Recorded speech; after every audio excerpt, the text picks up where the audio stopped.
Welcome back, Antoine. Christopher's here. Taster's choice in hand. Love my coffee, let me tell you. We are already up to episode number 6. Can you believe it? But before I get into the whole thing, don't forget to please like, share, subscribe, hit the notification button, because I really want to know what you guys are up to, and I really am serious, okay? Without further ado, just don't forget, also, the 1,000 subscriber will get a print, giclée print, of Mr. Kinski here. And I will put the flag of your country or whatever you like on his tie, and I'll make it also the little silver thing on his little fedora hat up here. So that's gonna be something really good. Also, don't forget, and the name of the gun. You want a name on the gun? I'll also do that as well. All right. So don't forget, that's for the 1,000 subscribers. So help me get up there already.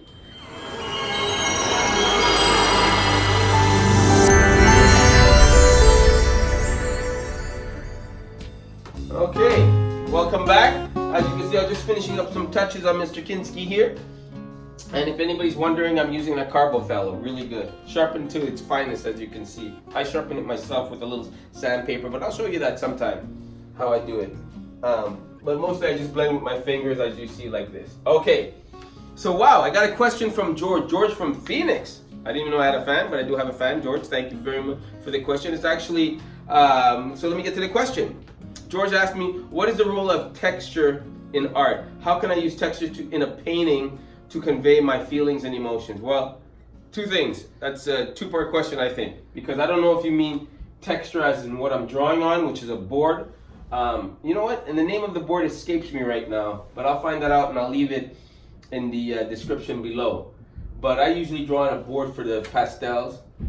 Even the Michael is on the same board as this one right here, because you can paint on these.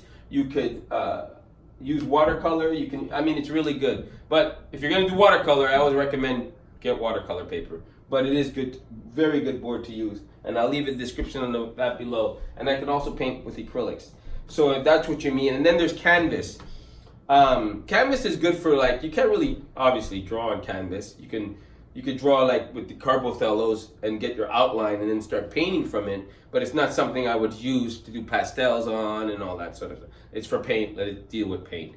So if that's what you mean, that's one. Secondly, if you're talking about what you want to do with papier-mâché, stick things to it, that's all subjective. That's all to what you want to use. I mean, it all depends on what medium you're using and why you're using it. Like if I'm going to do something dealing with clay or anything that rises off the surface, I'm not going to use this thin stuff, even though I can, but it all depends on what's, all right? So that. Second is, like if you want to draw metal, like if you look at the belt of Michael, you want to draw metal, the texture of the metal, different from the satin of the shirt, to the leather bands he's holding, to the texture of his hand, to the microphone. Okay, now that I'm going to explain to you as we speak right now. To the second part of that question about texture, when I'm drawing texture, now I'm going to deal with the actually drawing texture.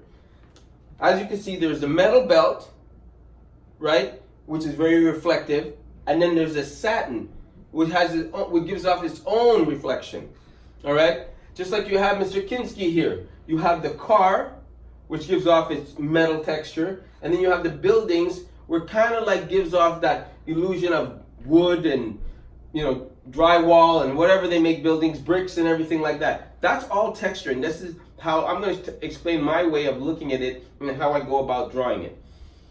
When I was doing the Michael, I knew the satin has a soft feel to it, and the reflection was very important to give off. It's all about reflection when you're giving off from satin the material you're drawing. Like if it was a wood floor, the wood would be a certain color, then you'd have those fine lines that actually make it look like wood, then you do the shading. So the same thing here. When I did the belt, I made the belt very reflective, because even though it's silver and the satin is silver, you still have to put the right colors in there to make it look like it's metal. And you still have to put the right colors in there to make it look satiny and soft. And that all deals with color. And that all is what brings out the texture. So in doing the Michael, the belt, and the leather, even if you look at the leather, The leather is also, again, texture. All right, because it has its own feel. And look at the thin brown line on the outside, because you know when leather bends, it's got that light brown on the outside of it. So, and even the rivets on the belt, again, metal, right? Now remember, all his outfits, not to get into what they were made of, I'm sure they weren't as heavy as they look. The only thing probably heavy on this was the belt, and I'm sure that was pretty heavy. But all that other stuff is probably costume material. But the belt is definitely metal. So, and even the zipper, okay, the zipper again is a different metal from the belt. But you still have to draw it and give the right colors to that kind of texture of the metal of the zipper. So when I approached it, I said, okay, I'm looking at the drawing, because even though you're getting it from a picture, you still have to create it.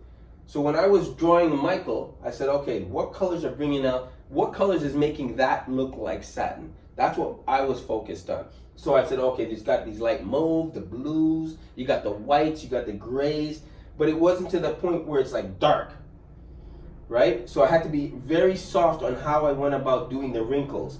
That was important in my approach. And then when it came to the metal of the belt, again, I looked at it, I said, okay, what's reflecting? Where are the dark patches of it? Where is the light hitting it? Where is the bouncing back at you or me or whoever's looking at it? And again, when I did the leather belt, the same thing I did. Okay, shiny leather does have, it is reflective, shiny leather. You may not be able to see yourself in it, but again, it has its own little, the light hits it, and it makes it even look like more leather. And when I was drawing this, I wanted to see the areas where the light hits it, that makes it look like that leather. It emphasizes the leather. So that's what I did there.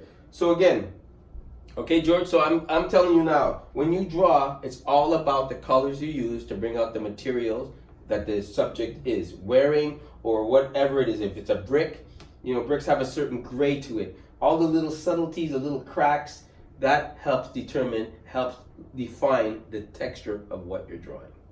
So I hope that answers your question, George.